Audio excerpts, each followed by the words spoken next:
Assalamu alaikum and peace be with you. This is Malik Mujahid. I'm an Imam in Chicago and you're watching Muslim Network TV.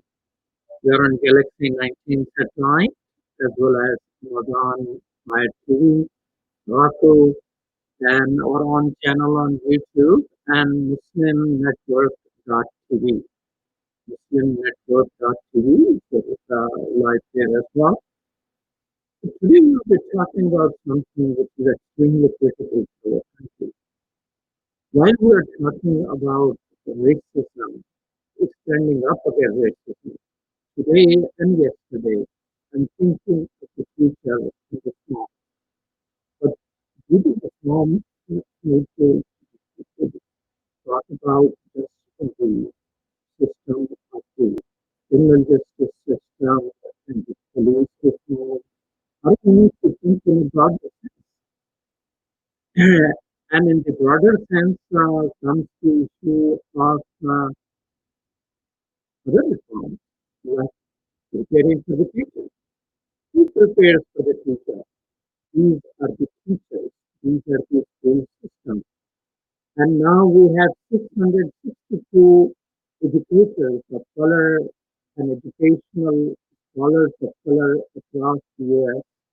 They're calling for the retreat from the market-based initiatives like the so-called portfolio model, expansion of choice, and deprofessionalizing of teaching itself, being fostered by billionaires upon poor communities of color.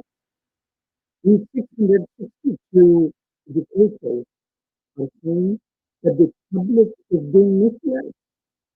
Billionaires and philanthropists are increasingly placing so-called quote-unquote reform initiatives upon the schools that teach predominantly students of color and low-income students, and are using black and brown voices to echo claims of improving schools or advancing civil rights in order to rally community support.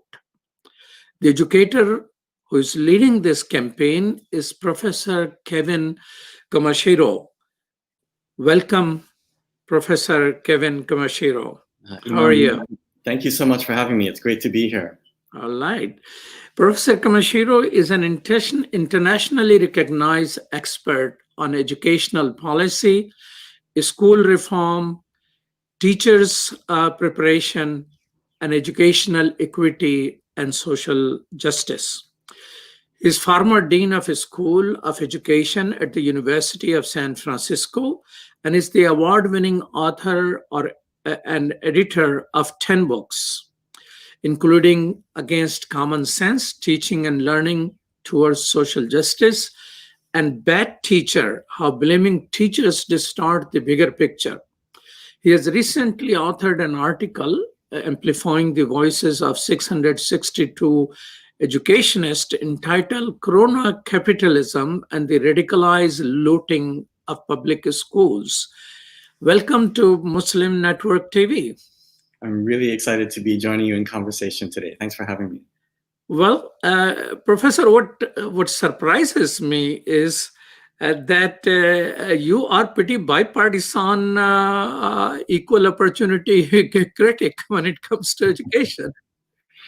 Yeah, I think a lot of what I've been writing about and studying recently is how the reforms that are underway right now that are really dismantling and weakening public schools come from both political parties. Republicans and Democrats in some key ways seem to be agreeing on what we should be doing. And I think the research is clear that these reforms are not working. So what surprised me was that, your article of the looting of public school is right at the first paragraph, and you refer to Ernie Duncans, the tall Chicagoan from Hyde Park who used to play basketball with President Obama before he was a president. And I must admit, I have multiple dinners with him when he was the leader of the Chicago public school system. And you say he's the one who relied on a disaster in Louisiana and jumped on reforming, which essentially gutted the whole public school system there. And it is the same thing which our sitting Vice President Mike Pence is saying. So America, in the partisan conflict, welcomes everything which is bipartisan, and here you are criticizing it. So tell me why this coincidence that liberals and conservative and Democrats and Republican agree to something? There must be a disaster they're trying to reform. Yeah, so the article you mentioned about corona capitalism and the racialized looting of public schools is about what's happening now with the coronavirus pandemic. But I begin that article talking about what happened 15 years ago in the aftermath of Hurricane Katrina in New Orleans. And really briefly, what happened there was that before the floodwaters had even receded from the city of New Orleans, from Hurricane Katrina, the Republican Study Committee, which is the very conservative caucus of Congress, was meeting to talk about how to respond to the hurricane in ways that advanced what they called pro-free market reforms, which is, about kind of marketizing and privatizing the system. And one of the sectors that they wanted to target was education. And indeed, within the next few months, we saw the first federal school voucher program being launched in New Orleans. We also saw the state take over the schools, and almost every school within the next few years became a charter school that kind of fueled the privatization of that school district. And the results, some want to say, Arne Duncan, the reason I bring up Arne Duncan is because he's known a few years later for saying that this is, quote, the best thing that happened to New Orleans was Hurricane Katrina, because it allowed them to start over and charterize the district. But the reality is that achievement actually in some ways went better and in some ways didn't. And what we also know is that it exacerbated racial segregation in those schools, much teacher turnover, much kind of community separation, and it fueled kind of profiteering off of public schools. And I bring that up as a model for what's happening today, because the two big kind of conditions that we saw in New Orleans then is the same here. It's massive school closures, which is what we're seeing throughout the country now, and a lot of federal funding. So the same things happening in New Orleans, happening today, but at a much bigger scale. And I think we should therefore be looking at what were people trying to accomplish back then. Both Democrats and Republicans celebrated it, and how is that being repeated right now? So I understand the Republican going for it, because Republicans, everything private is good and everything public is bad. And if they have a subcommittee of politicians working on it, it may or may not be informed by direct input from educationist or education expert. It may be a dictate of an ideology of conservatism, using the Republican Party tool to implement that. How Democrats, who ideologically may not be on the same positioning, came to the same conclusion? Yeah, I'm appreciating the question, because for me, this is where history has been very informative for my understanding of what's happening in education. Because I think what's fueling the ideology that drives so much of school reform right now is one that has emerged in this country over the last, say, 70 years, and it's neoliberalism. It's this notion that if you can make everything compete with one another, that's going to drive improvement. So making a system, whether it's like the healthcare system, the economy, the educational system, look like a free marketplace, that's actually going to drive improvement. And so we saw this philosophy inform like international economic policy back in the 50s and 60s. We saw it even drive education policy around the world in the 70s and 80s, particularly in Latin America, where some of the countries with the highest literacy rates marketized their systems. And then you saw a huge kind of shift in the quality of the educational system, so that literacy rates plummeted within just a matter of years.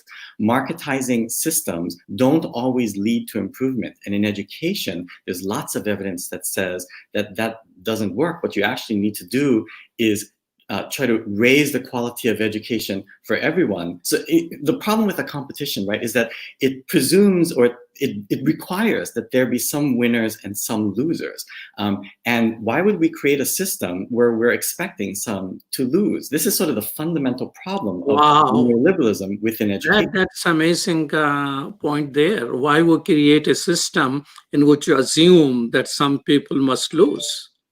We want to create a system where everyone can walk to their neighborhood public school and receive the very best education that our nation has to offer. And I think we're moving farther and farther away from that so long as we think of education as a commodity. And this is increasingly how we think about education, that if you have the resources, you should be able to buy a better education. That's not the right philosophy for how we should think about education in a democracy. When was the ideal time of public education in American history? Yeah, so this is, I think, another interesting use of history for us, because I think we sometimes like to think that, oh, things were better back then, or we look for this golden age of education. And this was the rhetoric, by the way, particularly as the conservative revolution picked up, that people were saying all these kind of fads from the so-called fads from the civil rights era was weakening public schools. Well, the reality is that public schools in this country, while we talk about providing equal educational opportunity and providing everyone, the opportunity to succeed and leveling the playing field, the reality is that while that might sound like lofty purposes, the function was always quite different. We created the earliest public schools in this country for only the most elite. They were for kids in white families who owned property and they were male. And as we were forced to integrate more and more students, we just came up with more and more ways to divide and sort them, such as through exclusion or segregation or tracking or labeling or discipline. In other words, the purpose we might say is about providing equal educational opportunity and serving all. But the function historically has been to sort. It's why many people will say that the so-called achievement gap, the difference between some students and other students, is a sign that schools are failing. We often say it's a sign that schools are failing, but if you look historically at how we set up schools, the achievement gap is actually a sign that schools are succeeding. They're accomplishing exactly what they were set up to accomplish, which is to sort and socialize, right? So our job isn't to look back at some mythical past when things were great, because the reality is that schools were always this contested terrain. Our job is to dive into the contradiction that we want schools to serve a function for which it was never created in the first place. You're watching Muslim Network TV. This is Imam Malik Mujahid, and I'm talking with Professor Kevin. And he is leading 660, he has led 662 educators to sign on to better public educational system. One of the concern, one of the things which I hear you saying, correct me if I heard you wrong, that what was the Republican-led ideology essentially have taken Democrats and liberals along with it. So there is no powerful movement in the political arena which emphasizes the public education and equal opportunity for all. So we don't have anybody left behind. With left behind comes to another reform in my mind, though. So where is the campaign? Where is the movement? Yeah, when we recognize, I think about back in the 1980s, this kind of neoliberal ideology, this notion that markets will solve all of our problems, became so commonplace in DC. It had a name. It was called the Washington Consensus. It's where Republicans and Democrats seem to believe that if you treat things like a marketplace, it's going to improve everything. And so that is the big challenge now, is where is kind of the progressive voice that pushes back against this ideology? And I think, interestingly, this is a moment now where there are more and more folks And people have always spoken up against kind of the dominant trends to quote unquote reform schools. But I think in this particular moment, there seems to be, with a lot of kind of public uprisings, maybe especially over the last 10 years around, you saw a lot more teacher strikes happening. You saw parents organizing against high stakes testing. You saw students walking out around safety. There's a lot more kind of mass mobilizing that's happening that says we want to push back against the dominant frames, the dominant messages, that the rhetoric, the stories that we're all buying into, that this is the only way to go. Like Democrats and Republicans seem to be buying into the story that testing tells us everything we need to know. So No Child Left Behind, but also Race to the Top, relied so heavily on testing that it ballooned the testing industry. It created this amazing opportunity to profiteer off of testing. Same with technology. As we close schools right now because of the COVID pandemic, there's massive profits to be made if you technologize, overly rely on technology to solve all of our problems. We should be insisting not that we double down on how schools have always looked, but that we radically reimagine. And I think a lot of the organizing that's happening right now is about trying to radically reimagine what schools can and should look like.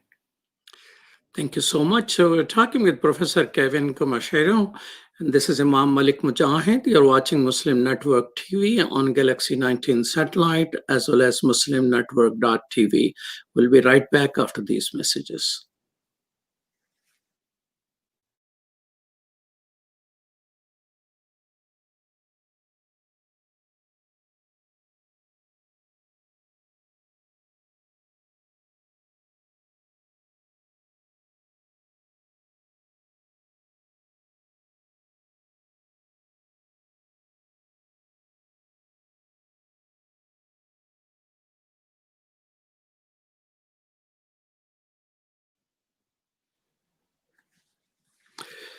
Welcome back to Muslim Network TV. This is Imam Malik Mujahid, and I'm talking with Professor Kevin Kumashiro. One of the things, Professor, I did preparing for the show this morning was to Google. I checked the Google News about teachers with the keyword.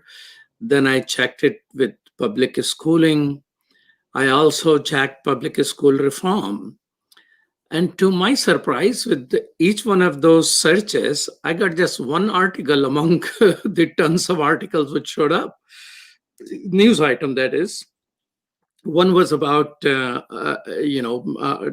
teachers pointing out how few Black male teachers are there. I think only 2%, and we'll come to it. Another article was about the World Socialist website talking about the education remap. And when I checked for the public school reforms from any side of the debate, there was just one article, is Stanford Social Innovation Review, and that was it. So there seems to be hardly any attention to public schooling reform. It's not part of the debate. Elections are coming up. The parties will be fighting. A politician will be willing here and there to talk to people through Zoom probably. And so where is the debate? Where is the movement? How long it took you to get 662 people to sign up on it? So I'm concerned that you are making a very logical and bold statement. You're talking about a scandal. You're talking about people taken for a ride in the name of reform, and Democrats and Republicans both are involved. But there are those radical voices seems to be out of anywhere. Yeah, I think that's one of the reasons why a bunch of us decided to create this letter. So this statement that you're talking about, signed by so far 662, it's educators of color and educational scholars of color throughout the United States, who are coming together to push back on the reforms that are being foisted upon poorer Black and brown communities throughout the country by billionaires. And so this is one of the reasons that we wrote this letter, is that the coverage that does seem to go to education seems to focus on this high profile, very wealthy white men who tend to be driving a lot of educational reform. So two quick examples. Recently, in the last few weeks, you saw the governor of New York create a task force that is about reimagining or revisioning public schools in New York. And who does he appoint? He appoints billionaires, including Bill Gates, who has long been involved in education, but his reforms have been very destructive to the poorest communities in our country. And most recently, just within the last week, who gets a lot of attention is Reed Hastings, the founder of Netflix, who gave over $100 million to historically Black colleges and universities, HBCUs, even though in California, Hastings has really championed the disenfranchisement of communities of color from governance by moving away from elected school boards, and the proliferation of charter schools, which, as you mentioned, there's kind of a scandal going on with charter schools that are they're raking in tens of millions of dollars that were meant for small businesses, hundreds of millions of dollars that were meant for neighborhood public schools within the stimulus packages that we saw for COVID, not to mention the hundreds of millions of dollars that have been documented going to charter schools that either closed within a short period after starting up or never really opened. And so there's a lot of money that's influencing education right now that seems to drive our attention without asking, well, what's actually behind all of these reforms, and what actually is going on? And so the letter that we're trying to sort of get out there in the media is saying, actually, there seems to be a consensus among the billionaires about how to reform education. And so the statement tries to point to three major types of reforms that they're pushing for. And the expansion of choice and vouchers and charter schools and privatizing schools is one. The deprofessionalizing of teaching is another. But the big one that encapsulates everything is called the portfolio model, which is really about marketizing schools. And we're trying to say, actually, the evidence is really clear. These reforms are making things worse for our poorest Black and brown communities. These must end. The title of the statement is "This Must End Now." And we're hoping that a lot more people, not just the 600 so that have signed on, but that a lot more communities speak up and push back against the voices that seem to dominate the media right now in terms of what should happen in schools. So, Iskandar,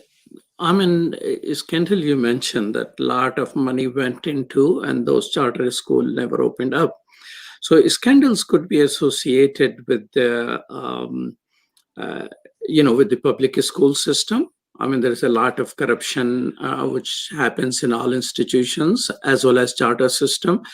Are there studies who have studied in a little bit following the subjective or objective methodologies of research to look at performances and benefits and harm it's bring to the area charter school opens up? Is it thoroughly studied topic, or people are picking cherries here and there? Yeah, there's such a range of studies, and part of the issue, what makes it complicated is that different studies look at different aspects or different impacts of charter schools. And so for example, we know that in the 80s, but especially 90s, when the whole charter school movement first started, a lot of grassroots organizations, not just the privatizers. So it was sort of strange bedfellows. You had the privatizers, but you also had grassroots organizations that were saying charter schools is a way to democratize education because neighborhood public schools are failing for a lot of students. We need to create these alternatives. And look in Hawaii as a great example of where a lot of sort of indigenous kind of culture and language is being revitalized in some of the charter schools, as a alternative to the neighborhood public schools. So there are pluses. And the research shows that some schools work, it's just like neighborhood public schools. Some schools work well and some schools don't. So I'm less concerned about the outliers, and I'm less concerned about this back and forth between, does this school work better than that school? What I'm actually a lot more concerned about is, what does it do to the system right? I want to know what actually builds the capacity of the public school system to improve education. And when you charterize a district, is it more likely to leave schools behind? One of the reasons that some charter schools perform better is they don't have to take and serve the wide diversity of students that neighborhood public schools need to serve. You don't necessarily have to take students with disabilities, students who are English language learners, students who are homeless, students who are poor, and so on and so forth, right? Whereas neighborhood public schools are required by law to do so. And so our job, I think, isn't to fracture the system. Our job is to figure out how do we improve the system to insist that it serve especially those who are most disadvantaged and disenfranchised from public schools. And so that's the sort of the type of questions that I'm more interested in. But yeah, as you point out, I think there's a range of research. And part of the issue here, the complexity, is that they are asking very different kinds of questions, all very important, but very varied. And that's what makes our understanding of the charter school movement so difficult to sort of grasp. Well, thank you so much. So thoughtful responses from you. And so can we expect the next letter signed by 1,000 teachers or educationists will be focused on what reform public school system should have to address the issues which already exist? Yeah, well, because right now, the people are talking about criminal justice system reform and a police reform. Discussion and debate about reform is to the level that even Republicans chose the only Black senator they have to present that they are looking for some reform in policing as well. But the racial justice is not limited to when you're killing somebody. It starts way before. Why, what is the mindset that person has who is killing? What makes a person who is about to be killed to get the images of other killing and try to run away to save his life, only to be shot dead again, as it happened in Atlanta? I mean, the personal. So education and the cultural mindset is so critical for our future, for any criminal justice or any police reform to survive. So if it's so critical, so instead of just challenging, I mean, each thing has its space. So can we expect, while the America is talking about reform, so the people who are critical of the reform on which, isn't this amazing that Gates Foundation and Koch Foundation both agree on something which you are opposing, and Republican and Democrats? So when people are talking reform, what about inserting, okay, these are the 1, 2, 10 things which we are looking for public school system itself to address what you are worried about? Because, I have lived 40 years in the US, all in the Black community or mixed communities. And I know the public school, which will be just 2-3 blocks south of me, will hardly have any capacity to have proper labs and proper things in place, and they're struggling for everything. And 2-3 blocks north of my place will be a school which will be better funded because of the whole model of that it is the property tax which is going to be assigned to the educational, to that particular school. So poor schooling, people's school will always be poor because there's most property are down already. Our property values are low. So are there, reforms which could be pushed when people are talking to politicians on Zoom town hall and whatnot? And people who are interested. I mean, I know Democratic Party has the Pacific Asian caucus. Democratic Party have a Muslim caucus. Democratic Party has multiple caucuses. I mean, it's a party which calls itself an umbrella of multiple other umbrellas, I guess. So there is an opportunity to push this reform. And of course, the Blacks who turned the election from Bernie Sanders to Joe Biden have substantial amount of power. I mean, cannot be imagined that Democratic Party can do anything unless the blacks mobilize and enthusiastic about mobilizing for it, and they have power. How come? And they are the one who, along with Latinos and some others, not as much as Asian Americans, are directly impacted by can benefit from the public schooling, and some of them are going for charter school and all that. So can there be a set of reform on which a larger body of education it sign on, which could be pushed further? Yeah, I love that idea of finding a platform that many different sectors can join. I mean, we did put some recommendations in our statement, and I know that Bernie Sanders' campaign put forward the Thurgood Marshall Plan. Black Lives Matter has a proposal, and there's a Student Bill of Rights out there that has been a campaign for years. So there are these great platforms that we need to mobilize around. And one of the things I think about is how any platform, as you're pointing out, should be beyond just that institution. Like with policing, I think about the call for abolition of policing, abolition of prisons. And I love the argument that abolition isn't just about closing the institution.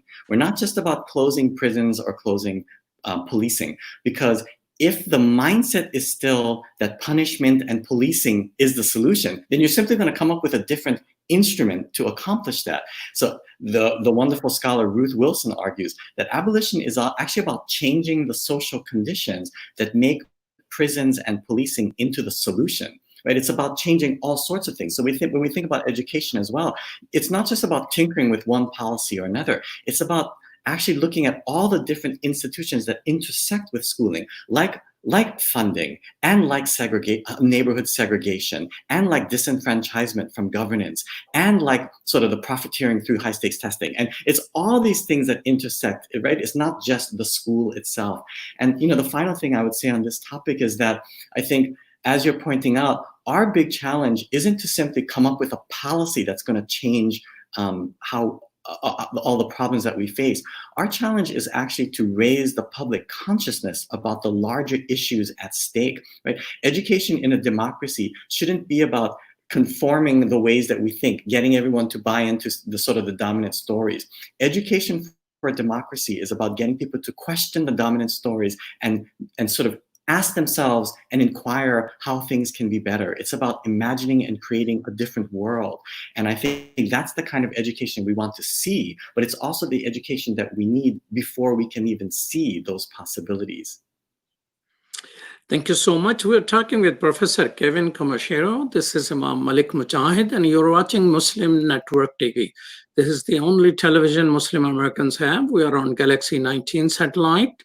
We're also on Amazon Fire TV, Roku, and you can always watch us on our YouTube channel or our own website. We are streaming live right now, which is muslimnetwork.tv. We'll be right back after these messages.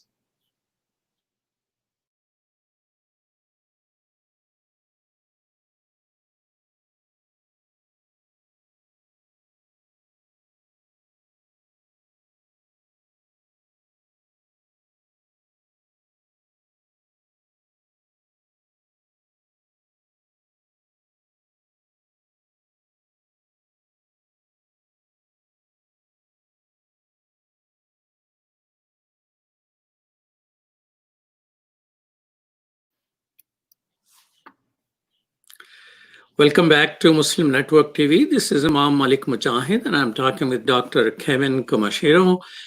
And we're discussing public education for the whole country. And I will present here a challenge Muslim community in America faced. Muslim community is pretty diverse. It's about 25-30% African Americans. You will have about 30% South Asian, 20% Arabs and Latinos and whites. It's one of the most diverse community. And 9/11 has made it more of a community. Instead of dividing ethnically, it came together. After 9/11, there was a lot of pressure on children, especially on Muslim children in school. And so the community, seeing the pressure children are facing, went into multiple directions to try to handle. There used to be not more than 30, 40 public schools before that. Muslim day school, full-time Muslim schools. Now there are about 400 of those. Right in Chicago, there are close to 30. So one direction went, no, we're going to establish our schools so our kids don't have to face bullying and nonsense. And 25% of people who are bullying were actually public school teachers themselves. And so people didn't know how to confront whenever they go. I personally have experience of what my children went through, and I have very difficult hearing. Even those schools my children were going were led by people of color, and they have difficulty understanding and all that. So another direction people went was homeschooling. Homeschooling became very popular, only to find out the leaders of homeschooling were all Christian evangelicals who were coining their books and turning everybody to love Jesus, while without they knowing that Muslim already love Jesus. We believe in Jesus. So the third direction which people went was the Ernie Duncan's direction. I mean, I used to have at least 2 or 3 dinners with him, of course, meeting in other public places where mayor is there and all that, but we will have Muslim community educationist leadership meeting with him, and he will tell me very clearly that, get me a good principal, how many public charter school you want, I will sanction them. And through him, I found out one of the best run charter school was a school run by Muslim. It was considered the best math and science school in the whole Illinois. And so one direction went, okay, let's benefit from the charter school and that funding. So community was very directly thinking of its own interest, what's happening to my children, how I provide an environment in which my children can learn and thrive. And of course, there were some desire also that I want my children to learn about their faith and their culture, and those desires are also there. So I'm depicting to you a community which somewhat benefited from public schooling system, but became a concern. I still believe, I don't have any statistics or survey, but I believe it's still 95% of all Muslim children go to public schools. They should have primary interest focusing on public school system and those Islamophobic teachers to be improved and all that. And that used to be another topic which we used to talk, Ernie Duncans, when he was chief of Chicago public school system. So in that particular environment and giving this particular case, how would you advise? Consider yourself a consultant for Muslim community right now. What will be your advice for us? Yeah, I think the reality is that public schools do not work for many children and communities. And it's not surprising that there will be a lot who will be seeking other opportunities, and they should have the right and the ability and the capacity to do so. So I'm going to give a 2-part answer. One is that parents, communities, and children need schools that work for them.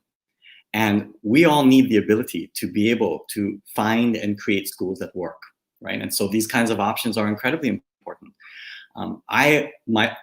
But at the same time, what I would say is, as we advocate for our own, whether it's through like the creation of a different school, charter or private or otherwise, we also should be advocating to improve the system, because there are many children and families and communities who will not be able to take advantage, who don't have those options, who aren't nearby or don't have the resources to be able to attend a separate school. And our job is to hold accountable the public school system to serve everyone. I think that to me is the bottom line, is let's hold our public school systems accountable to serve every child in our neighborhoods and in our country, and let's demand that they continue to get better. I don't want to see some students have the ability to go to a school that serves them and others get left behind. That is not, to me, an okay solution. An okay solution is to say, temporarily, I'm going to do what's in the best interest of my child, whatever that means, but I'm also going to fight for every other child in our school system. And I think that's why many want to take this two-pronged approach, which is, yes, if you want to, just like I was talking about in Hawaii with the schools for Native Hawaiian students, or for sort of revitalization of Native Hawaiian language and culture. Those are incredibly important interventions, but they're not actually the only thing we need to be doing. We need to be saying schools in Hawaii need to serve everybody. And in fact, even if you're not Native Hawaiian, you need to be in a school where there are Native Hawaiian teachers and where you're learning about sort of cultural and language revitalization, because that kind of sort of diverse curriculum prepares us all to succeed in the world, in a very diverse world. So let's hold our schools accountable to serve everyone. I think that would be one of my big calls to action to any community who's looking to advocate for their own. So this is an extraordinary position which you have, that people should have choices, people should have options available what suits for their children, but we cannot save our children by ignoring all other children. So a common good public education system which can which should have reforms of its own, but not at the risk of abandoning that. And that's where I like to share a scandal with you.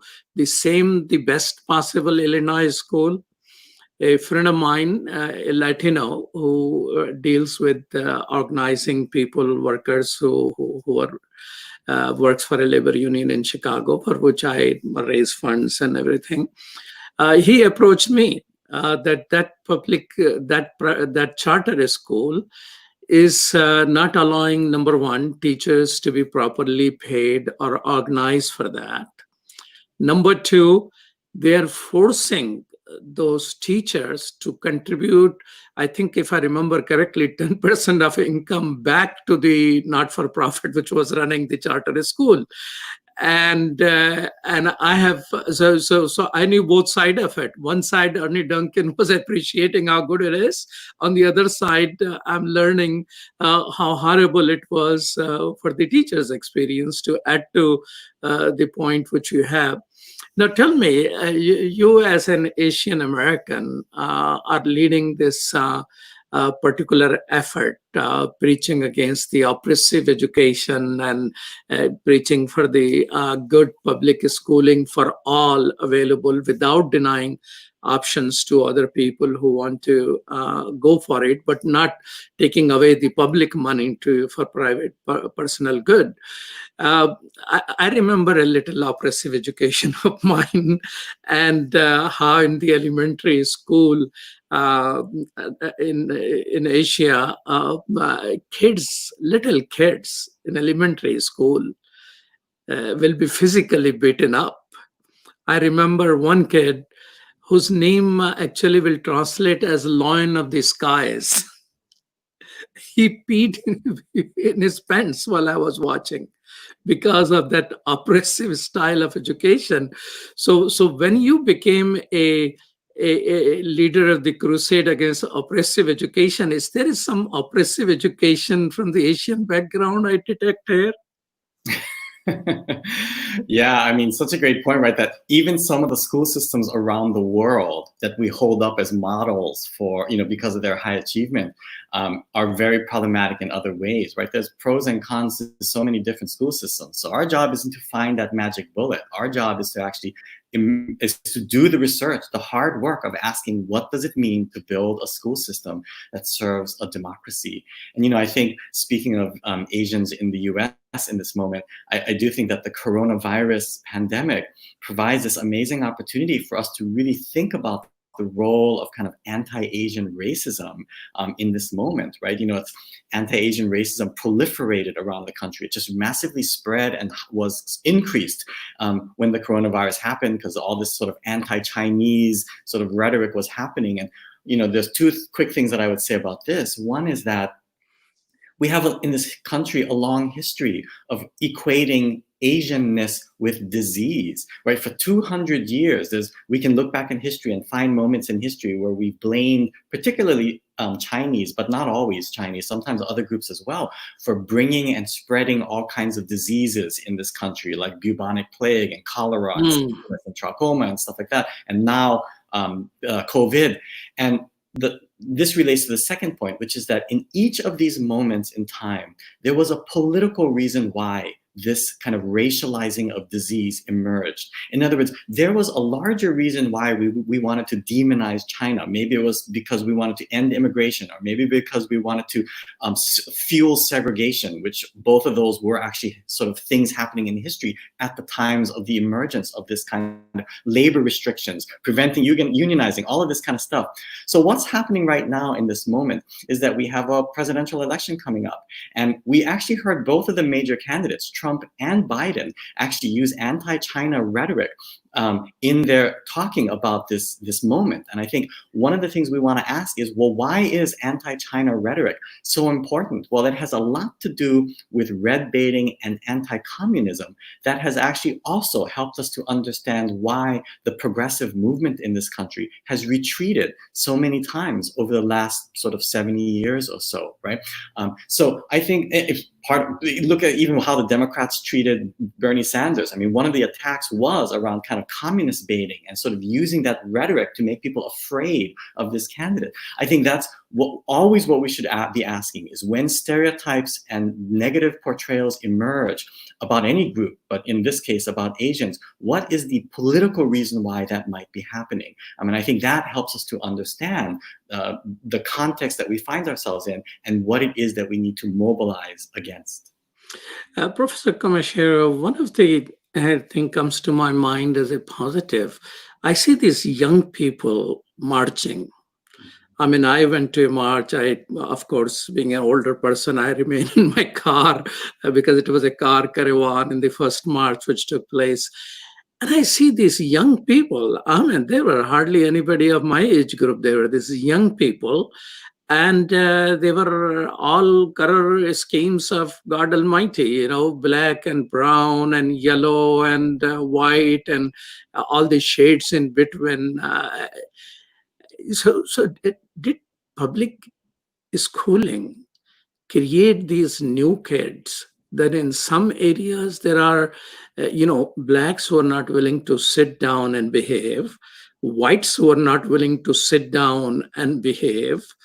Have we created enough rebels through public schooling? Should we take some credit for what is happening in the country right now? I think absolutely there's a consciousness raising that is happening among this newest generation that colors and permeates the organizing that's happening around the country. And one of the very specific things that I think is very clear in the youth organizing happening, whether it's Black Lives Matter around race, whether it's Sunrise Movement around climate change, whether it's kind of now the sort of latest uprisings around state violence and sort of lynching around Black people, but also around gun violence in schools. All of these movements that youth are leading are very intersectional, right? They're not only looking at multiple dimensions of diversity, they're looking at multiple institutions and how they all come together to sort of fuel the problems or reinforce the problems that we're trying to challenge.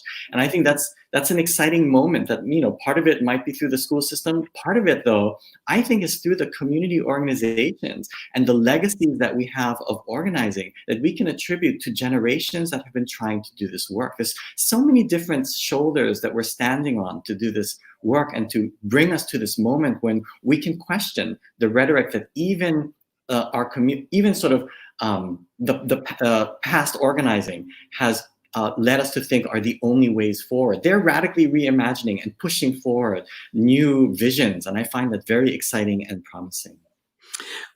Thank you so much, Kevin. I mean, you're such a thoughtful guest. Are you looking for a job or something?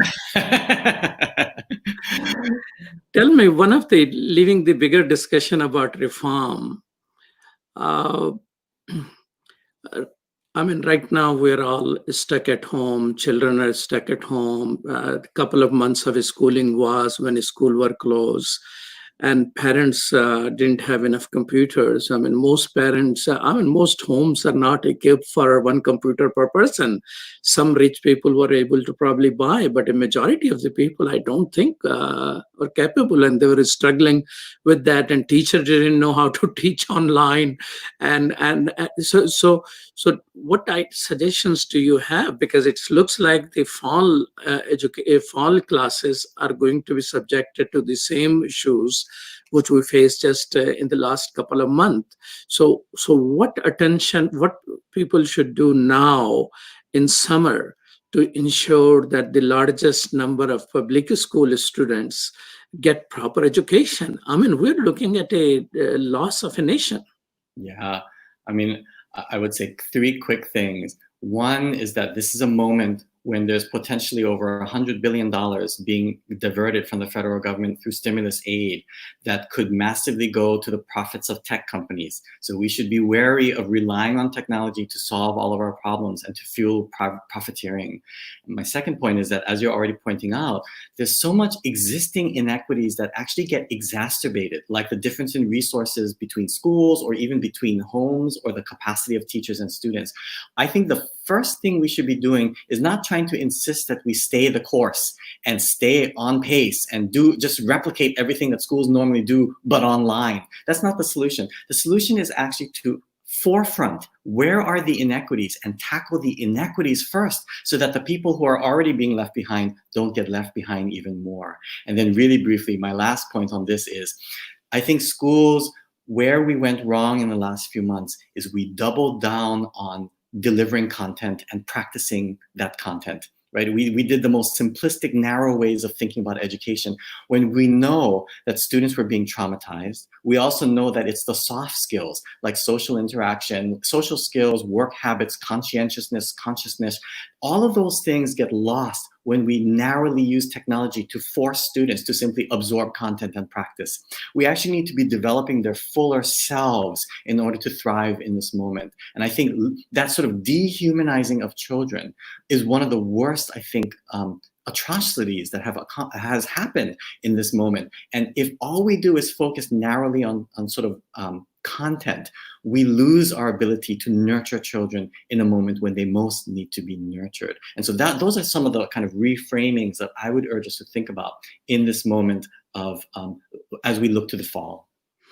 Professor Kevin Kumashiro, thank you so much. I know that researching to talk to you, I looked into and I realized you're master of saying big things in a short amount of period of time. So tell me in 1 minute, which I have, why everybody should be behind public schooling system and public schooling reforms. Yeah. You know, if we were in a very oppressive, totalitarian country, you would imagine that schools would be simply getting you to buy into the official narratives. It would be about brainwashing and conformity and assimilation. And so we'd create weak school systems for the masses and elite school systems for the rich, which is actually what it looks like here. And so that's why I think it's important for us to ask, well, in a country where we claim to be all about democracy, what would a school system look like that actually fuels democracy, not simply assimilation? And I think our answer is going to be that schools need to look different. We need to heavily invest in schools as a human right and a public good.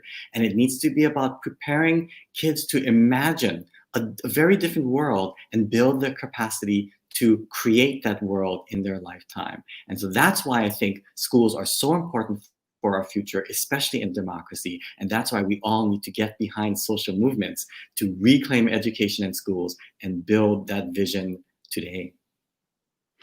Thank you so much, Professor Kevin Kumashiro. Thank you for getting 662 educationists to agree with the movement to strengthen public school system.